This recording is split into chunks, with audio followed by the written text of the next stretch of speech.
What's going on, y'all? Welcome back to another episode of At Home with QL. So today I'm going inside the home of one of my favorites from Real Housewives of Potomac, Candiace Dillard. Now, y'all, let me tell you, this is going to be a real cool conversation because Candiace has done so much in the industry. Like, man, from the girl sings. She was on the Obama administrative team. She is a beauty pageant queen. She is a reality TV star and a whole lot more. So today we're going to talk about a little bit about Candiace, the climate of what we're in right now, and just get her thoughts on what's going on, fam. What's going on, Miranda? I see you checking in. How's the baby doing? And where y'all checking in at? I know, like, over the past couple of days, I've got some brand new followers coming in here. So y'all let me know where you checking in from.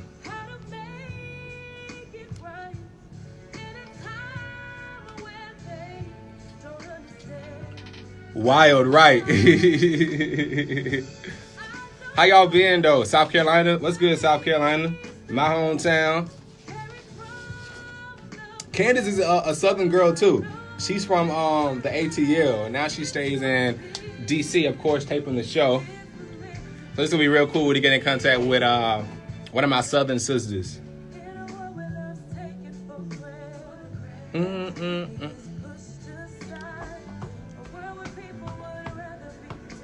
What's good, man? How you doing? There she go, y'all.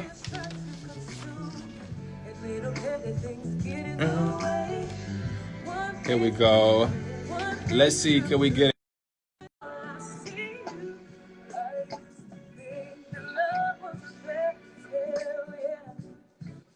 There we go. Hey, Candiace. Woo! Yes. Listen, I love this song right here. Thank you. Oh my gosh. What's going on? I haven't really heard the R&B ballad version in a minute. So I like this. Yeah, me too. And for those who's not chiming in, this is I See You by Candiace Dillard. Now I can say Candiace Dillard Bassett because she's married now. She is married now, honey. Yeah. What is marriage life like? Marriage life is amazing. It's for us, Chris and I always say that the transition from being in a relationship, being boyfriend and girlfriend, or girlfriend and girlfriend, whatever you are, to being married shouldn't change that much. People always say, oh, I had this, it's so different and it was so life-changing. And it's like, to me, that says, well, girl, what was y'all doing before? Because we already live together. And I think a lot of people choose not to live together. And that's a personal choice. I understand that. But we lived together before we were married. We were friends for 4 years, just friends, before we ever thought about dating. And it was just kind of okay, now I have a nice big old rock to solidify the situation for the nation. So it's fun. We still like each other. I think quarantine has definitely shown both of us that we're in a good situation, that we're in a good relationship that's trusting and loving, and we're and friendly. We like to be around each other, and I think that's a great thing. I love that. Well, congratulations to you again. For those who's just now chiming in, I'm QL all the way from South Carolina. Hey. Candiace is like my Southern sister because you're from Atlanta. Right up the street from us. Yes. And also, Candiace, one thing I love about you too is you went to the Howard University, a HBCU. That's right. Listen, I've been to a HBCU as well. Talk about that experience. What was it like going to a historical Black college university? So my story of journeying to an HBCU is like what I found is a lot of people who did want to go to HBCUs. I grew up in very white spaces. My upbringing was very white. I went to white middle schools, white elementary schools, predominantly white high school. My community was mixed, but we were around a lot of white people, and a lot of the ways that I moved through the world as an adolescent were informed by the white people around us. And I really wanted and kind of longed for a Black experience and wanted to kind of be around people who looked like me, that understood me, who I could learn and grow from in a different way than I had as an adolescent, as a child. And so, you know, if you're going to go to an HBCU, then why not go to the Mecca, go to Howard University? My stepdad had attended Howard previously as for undergrad and medical school. Right. My little sister is now a Howard alum, and I'm also a Howard alum. I'm probably going to go back and get my master's. So we have a legacy of Howard Bison that we're very proud of. And I tell, you know, I try to encourage all my young people that I talk to, if you can go to a HBCU, if you get accepted, go. It's an experience like no other. Absolutely. And I feel as if they set you up and they prepare you to, you know, become successful in your life after, you know, you graduate. Am I right or wrong? You are 1000% correct. It's so funny you say that. I just did a segment this morning on our local Fox 5 local station. Yeah. They do a hot topic segment in the morning. And of course, you know, we talked about what's happening within my network at Bravo, at Vanderpump Rules, and I'm calling them the loud and wrong. I won't use their names, but the loud and wrong were removed from the scene.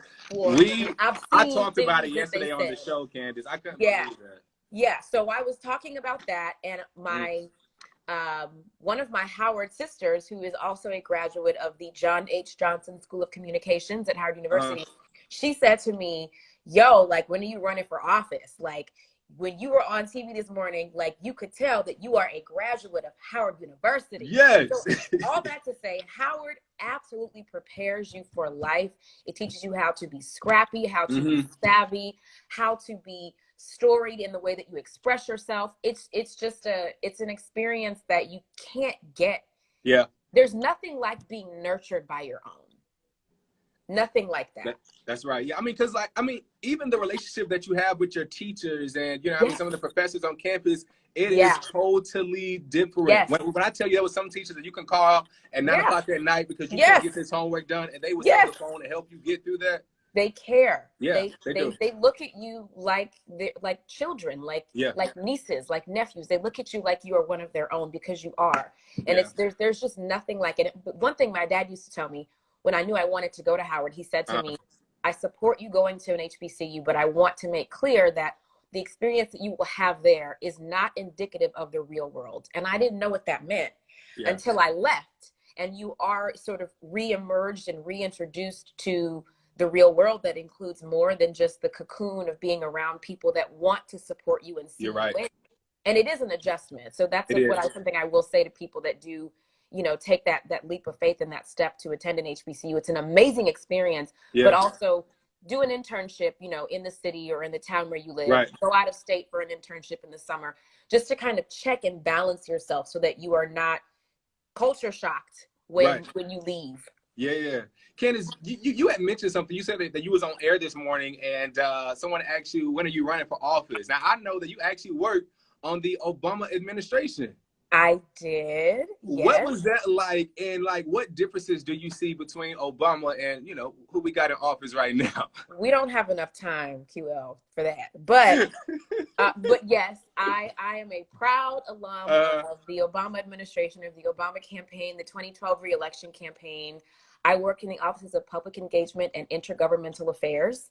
And it was truly the time of my life. It was, to say for the rest of my life that I got to work for the first Black president of the United States and work on affordable health care, which was, you know, a landmark piece of legislation that we are still feeling the effects of in a positive way to this day, it's a gift. And I feel like I can kind of, you know, put my shoulders back a little bit, because that's a kind of a BFD as president or vice president. Future President Joe Biden used to say. Please speak that. I mean, BFD. Yeah. Something got to change in November. I ain't gonna lie to you, because what we going through right now, that even with Trump coming out talking about the Tulsa rally that he's gonna have on Juneteenth, I'm like, dude, what are you doing? Well, let me explain it to you. What he's doing is what he's always done, and Trump is the more dangerous kind of discriminator, the more dangerous kind of racist than we've had ever before. He is dog whistling to the white supremacist base Yeah. that put him in office to begin with. And if anything, this needs to be a loud call to everyone else, especially people of color, that we have to mobilize, we have to do the work, we have to get out and not just vote, but understand our rights and understand what it means to be registered, understand what it means to be disenfranchised at the voter booth. And then once the work is done, we have to do the work of going into our local communities, going to our town hall meetings, keeping our city council members accountable, because it starts at the local level and you are affected. The roads that you drive on, the streets that the sidewalks that you walk on, the bridges you drive over, all the infrastructure, all of these things are local. So you need to care as much about the presidency as you do about what's happening in your local communities. Yeah. And I kind of wanted to add to that. Like, being that the climate that we're in, this whole Black Lives Matter thing, and I get it, I support it. I've been out there marching as well, but I also believe that our Black choice matters as well. Yes. And and I believe that Black people should start supporting other Black women and other Black men.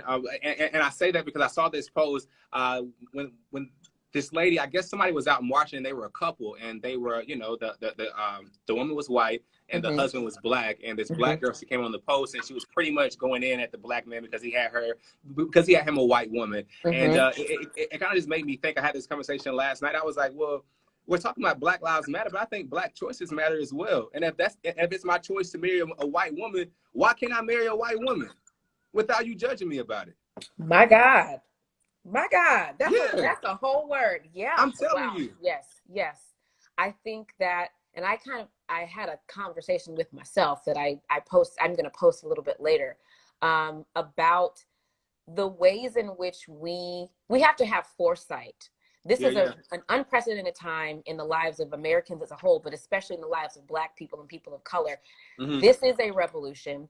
It is a new awakening of cultural competency, of a cultural awakening that's happening amongst our entire community. And we have to have the foresight to say, how are we going to move forward?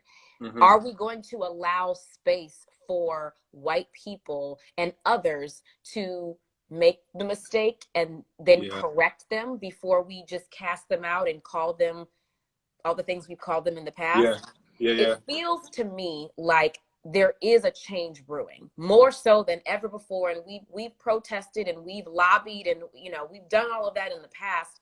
And none of that was in vain, but there's something in the air about what's happening right now that feels different. And I've heard that from so many people, Black, white, purple, who have said the same thing. And if it is different, and I'm an optimist, but I am holding my breath. But if it is different, we have to change the way that we interact with white people. We also have to make an adjustment in the way that we see them. Because I'm quick to side eye a character, okay? We got names for these people. I'm quick to do that. I and feel if we're going to make a change, we have to also change our ideologies and the way that we see the way that they see us. Yeah, you're right.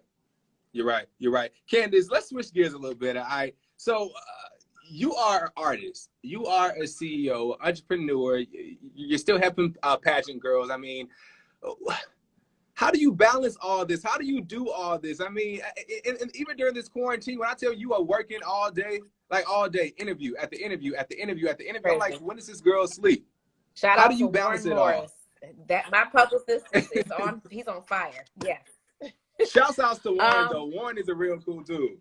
Yes, Warren is a real one. He works hard. He works hard. But no, I don't know. I don't know when I sleep, or it is busy. But I think that I'm a type A personality. I'm someone who enjoys working hard. I enjoy a challenge. I enjoy like the adrenaline rush of like, oh my gosh, I have to get from this place to this place for this interview and change my lipstick and change my hair, whatever I'm doing. And shout out to pageantry, because pageantry has taught me a lot about what I need to know about how to adjust and change myself and change up for the next thing. Right. But I think especially right now, before this new awakening space that we're in was upon us, I took very seriously my role as a woman of color on an ensemble cast of Black women on a network. that does try to be inclusive and try to hold inclusivity at the helm. But I think now more than ever, it's important for us, we are being looked to as leaders in our communities to do that work and to speak out and to calm the nerves and to calm the little storms that brew when, you know, people that don't mean us well, that people that mean us harm are speaking so loudly. So to counter that, I want you to see my face. I want you to hear from me. And, you know, I'm a gangster on Twitter, and I'll be a gangster on camera too. Yeah, I'm about to say, and on camera as well. Yeah, I'm proud of that, because I think that there is this misconception that, you know, that a young Black woman who, you know, may or may not have been blessed with familial wealth, that I can't have a voice. And I think a lot of my narrative on the show is me trying to be silenced and me trying to mute me. Right. When in actuality, I got a whole lot to say. And I would be remiss if I did not say a lot of that stuff to you guys and to the community that looks to us for entertainment as well as leadership. And let's unlayer that a little bit, because, you know, I ain't gonna lie, I just started watching the Real Housewives of Potomac. I'm almost finished with season with the last season that just came on. And first of all, crazy as hell. I love you guys. But one thing I've noticed, and even talking with other people, is for some reason the women on the cast, but not only that, but the fans, in my opinion, I believe they try to silence you because of how you grew up with your mom, and I guess because they feel like you're quote unquote spoiled and you have everything in the house and blase. But I don't think people got to see the behind the scenes of what was going on really before the cameras got here. You know, all they get to see is what the cameras are recording and what they're putting on that TV screen, but not really the behind the scenes and everything. So I guess my question to you would be, how do you feel about that when people, you know, try to silence you because of you maybe quote unquote how they feel, spoiled brat or whatnot, and why can't you speak? Yeah, and that's what I'm talking about, silencing our Black women. Yes. Well, let's just get one thing straight here, okay? I am a spoiled brat. And what? Okay, I am spoiled. My mama takes care of me. My daddy takes care of me. You know, I was just on a podcast the other day talking with one of my Howard brothers about how we didn't have to pay for college, that our parents, you know, had enough resources and had done enough to be able to support us on a collegiate level and pay for us to go to school. And that blew my mind when I first joined the show, is how many people were angry with me for not bragging, because I'm not a braggart. I don't even like talking about money and, you know, where money comes from and what my family has been able to do for me and my siblings. But it came up because we're on a reality show and we're going to talk about our lives. It blew my mind how mad people were about familial wealth. And my question to all of these people was and is, what are you working for?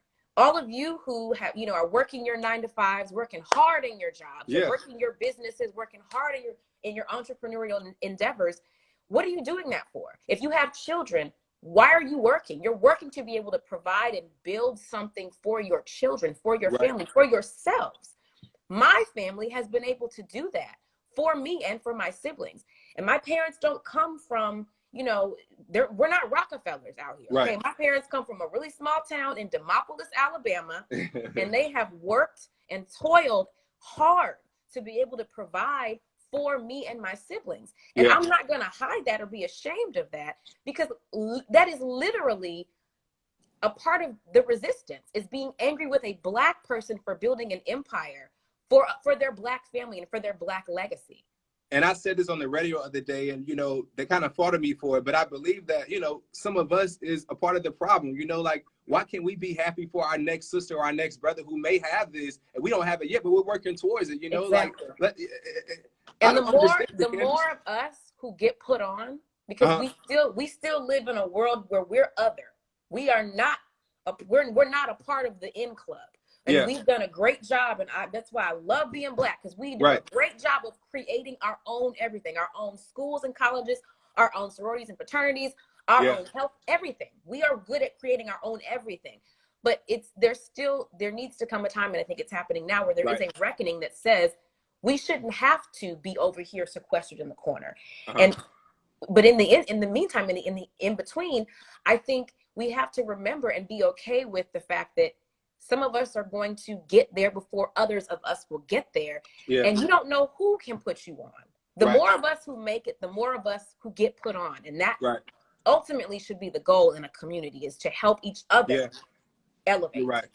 Let me ask you this, while we're talking about family, this is more so for me, and if y'all need this, then y'all take it as well. But I know for myself, I don't have the best relationship with my mom. And I think maybe because I'm very vocal and she's very vocal, and then I watch the show and I see you and your mom, and I'm like, wait a minute, if that's not me and my mama all over again. So I guess my question to you is, how do you deal with, like, my issue is a lot of times my mom would say certain comments, and if there's a comment that I don't like, oh, I'm at it like that quick. How do you deal with that and still be respectful? You know what I mean? Because I'm still learning. It's like a growing process. And I talked to my godmom the other day, and she told me, she says, you know, Q, as you get older, the relationship gets better with your mom. So I don't know, maybe you could give me some insight on this, Candiace. Yeah. Ooh, child. Listen, I feel you. I feel your pain. Yeah. And it sucks because I want to have like this really, really close relationship with her, but I just feel like it's like I can't get a word out without her feeling, you know, offensive. And if she say something, I feel offensive. And it's like, well, how do we meet in the middle, you know? So I think for me specifically, the gift and the curse of being on this show is that my mother and I have gotten to see ourselves play out on, you know, for the world to see. And how many people can be in the middle of a real, true disagreement, a real argument, and then be able to watch the way that you responded, the way that you reacted, the things that you said. So that has been very helpful for both of us, because my mama is she's a Southern mama now. We know a Southern mama. Listen, I know. You can't, and anything you say has to be presented with on eggshells, right? Yeah. And if it's a disagreement, if I disagree with you, I'm being disrespectful, right? And even as an adult who, you know, I'm a full-grown, married Black woman with my own home that I pay for, thank you very much. My own bills that I pay for, thank you very much. And I still feel like, to a certain degree, I am a child in my mom's eyes. And I was having the same conversation with a friend. We want the respect of our parents so much that sort of overshadows everything else. I think part of it is going to be us adjusting to the shift that happens as we continue to get older and they continue to get older. There is a shift in responsibility, and we become more of the parent to our parents. And for me, someone who really worships my mom. My mom she's hardworking, and she's just this amazing entity, this big person in my life. That's been hard for me to kind of see her as someone who I have to adjust the way that I think about how we interact. So a lot of the responsibility falls on us in figuring out how to have that relationship that we want to have. Some of that is biting your tongue. A lot of it is creating boundaries and creating distance when you need distance, and allowing space for you all to communicate when you are able to. It's literally a work in progress. I don't have the answers. I'm still working on it every day. I'm in therapy about how best to cultivate a positive, non-toxic, healthy relationship with my mom. And it's been a journey, but I think it's a blessing, because I talk to friends who don't have parents, whose parents have passed on. And they all say, I wish that we could have gotten to a place where we could fix and figure it out. And I wish I could have just, you know, maybe bitten my tongue here, or maybe said something different here. I don't want to have those regrets. If I have to, you know, be a little bit of the bigger person and allow my mom the space to feel how she's going to feel. Then that's the sacrifice that I got to give her space and allow her to feel how she feels. Yeah. You're right. Candiace, I appreciate that. And Warren, let me know how much time I got under here as well, because me and Candiace are just getting all into this. So I'm enjoying this. Let's talk about your hair collection. The Prima hair collection. That's my sign. Yes. Is that it right there? Well, that's the Prima hair collection sign. I think there's some. Oh, I see. Okay, I see. All right, got you. So how did you get inside the hair industry? Of course, we know you are, a pageant girl, and you guys are all about hair and makeup. But what made you say, you know what, I want to step out and start my own company? Yes. So I credit pageantry and my mother for Premium Hair Collection becoming what it is today. Yeah. As a pageant girl, I competed for many years. I was Miss United States 2013, and you go through so many different kinds of bundles and textures and lengths. And as a pageant competitor, you are hard on your hair extensions. Yeah. You're putting a lot of heat on them. I colored my hair a lot. You're brushing it and combing it and pin curling it, and it's a lot of activity happening with your hair. Right. And I went through so many different companies that either were shedding, didn't take color well, didn't have the correct texture that I was looking for, didn't blend with my hair, had chemical smells. There were so many different things, and you just learn so much spending all this money trying to find the right hair extensions.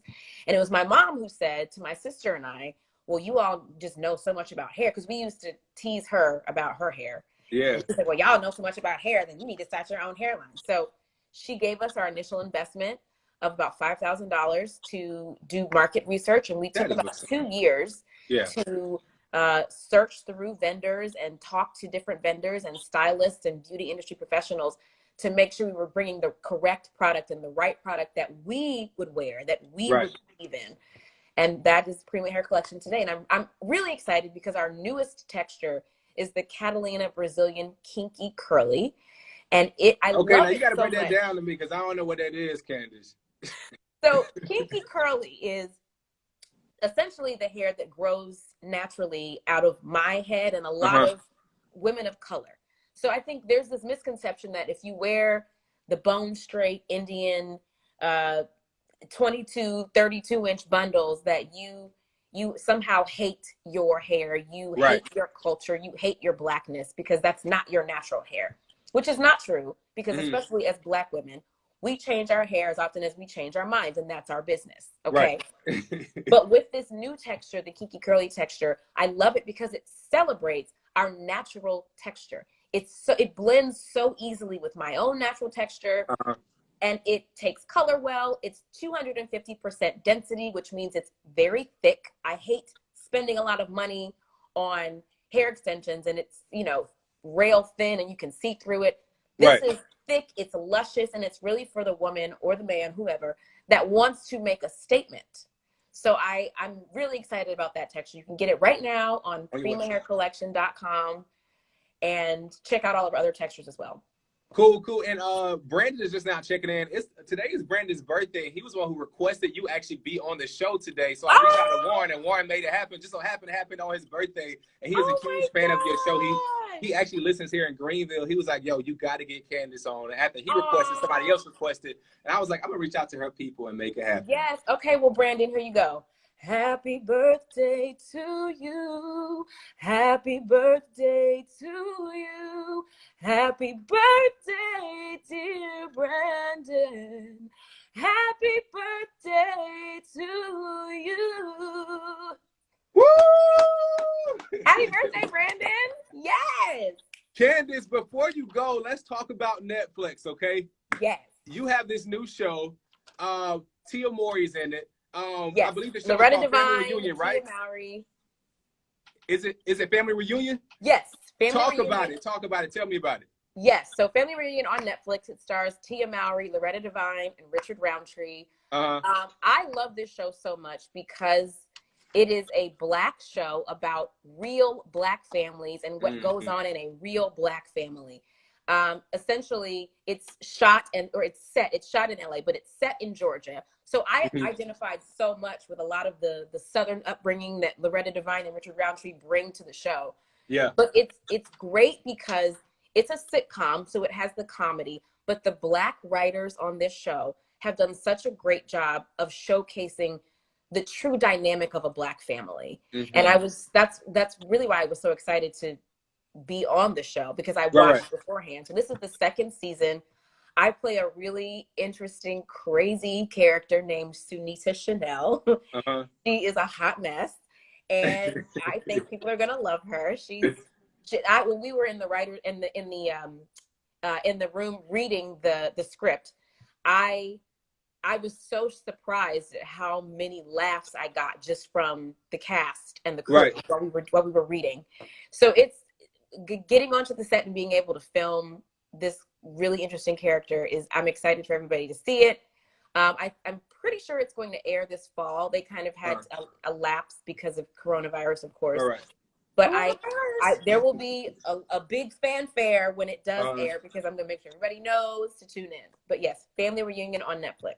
Family Reunion on Netflix, and The Real Housewives of Potomac is on Bravo. When is it coming back? Because I just saw that the trailer. Yeah. Candiace. I haven't finished watching last season yet, so I can't even get into the new season when it come out. But yeah. I'm excited about this. I'm excited about this because y'all girls are turning it up like every single season.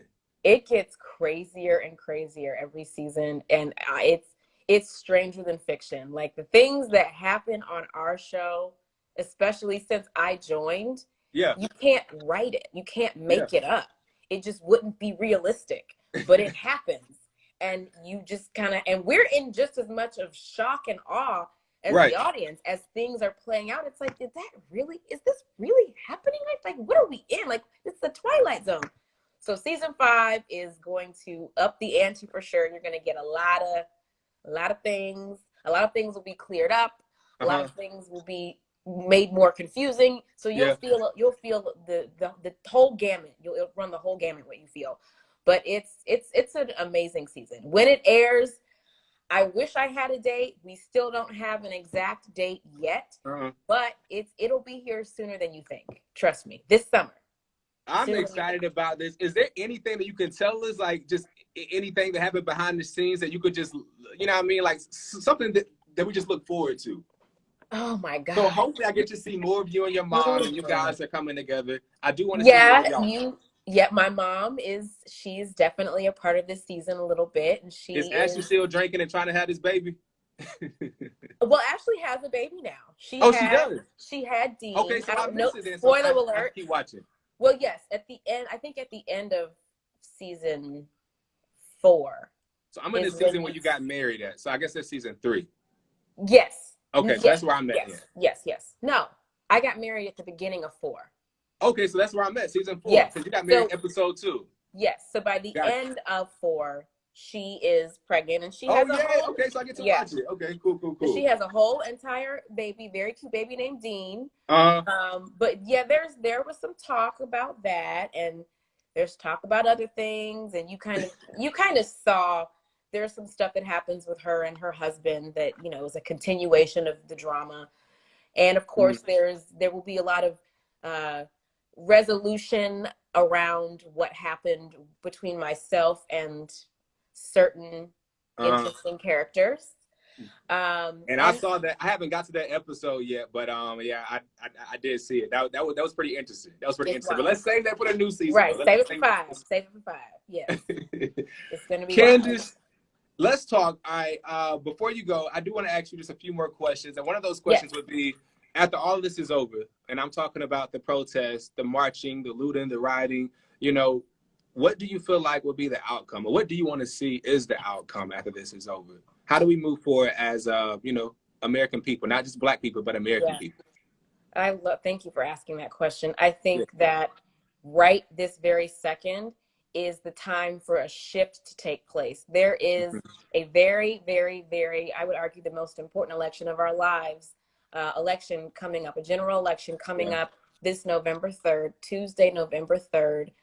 There are also very, very, very important primary elections that are happening right now, between now and July, I believe. I know New York is the 23rd. Georgia just had their elections. South Carolina just happened, or is happening. We had ours on the 9th. Yes. So pay attention to, like I said earlier, your local officials, your local leaders. You are the constituents and the ones that have the ability to make or break the careers of some of these leaders. So your district attorneys, your sheriffs, your city council members, these are people that are making decisions that directly affect you in your communities. And these are the people that are taking whatever you say when you attend your city council meetings to the representatives and to Congress so that they can make changes and make laws and put policies in place that are diverse and that actually include people that look like you and me and people that look like other marginalized groups. So I want, what I'm asking is for everyone to take all the energy that we put into protesting and rioting and, you know, posting every day and getting angry and, you know, fussing at our white friends and trying to get them straight. Take that energy and put it into educating yourself about this election. Ask yourself if you're registered to vote. Is your voter registration up to date? Then ask somebody else. Figure out how, because everybody is going to, everyone does not protest the same way. So some people feel they're most effective marching. Others feel most effective, you know, posting, you know, where to vote or how to vote. Others feel they're more effective talking about maybe filling out your census, or there's so many different ways to be effective. So find your niche and your way to be a public servant and go out there and do that so that by the time we get to the general election in November, on November 3rd, we are on one accord. We can do our part so that we can restore America to at least some semblance of decency. You know, it's not even about, at this point, party lines. It's just about creating a space where humanity is in the room, because in this administration, it's lacking. There is none. You're right. And Candiace, you know, you said something really great, and you said educate. And I think a lot of people, you know, they look at us influencers and they say, well, you know, he has a microphone, so he could talk on the radio, or she's on reality TV, or she, you know, she has these amount of followers on Instagram. But, you know, it starts in your community where you could bring these people inside of these small spaces and start these combos here, you know what I mean? Town hall meetings, and then make them bigger, you know what I mean? Just grow them larger. You know, you don't have to have a platform as large as a TV station, a radio station, you know what I mean, to get your voice heard. You know, everybody should come together and use social media to, you know what I mean, continue to forward the motion of where we're going in America. And another question I guess I would have for you is, what would you say is the future, or what do you say to the future of our Black women, of our Black girls that are growing up and they're watching you on TV, and they have watched your journey and, you know, everything you've been through? What do you say to them, and how do we move forward? Black women. So the first thing I would say to my Black sisters, my Black women, is that I see you. I've always seen you. I ride for you. I ride for Black women before anybody else in this world. I ride for Black women, and I speak for them, and I try in my everyday life to live a life and to lead a life that Black girls and women can be proud of. Now, people would argue that, well, you threw a butter knife at Ashley on TV. We're watching TV. And I would also argue that yes, it was my choice, but if someone was filming your life every day for 5 months, they're going to catch some unfavorable things that you say or do as well. So judge not lest you be judged. Amen. But in reality, in the real world, where there is no editing, you can't pause, you can't, you know, rewind. It doesn't stop. I encourage in every way that I can, and I always have, I encourage Black women to march to their own drums. Listen to your inner voice. We all have one. And I would argue that the Black woman's inner voice is more virtuous and more beautiful and more eloquent than any other. And we have so much to offer right now. Every revolution, every movement, there are Black women at the helm. There has been a Black woman at the helm. And I just encourage you all in whatever way, because it's not, like I said, it's not going to be the same for everyone.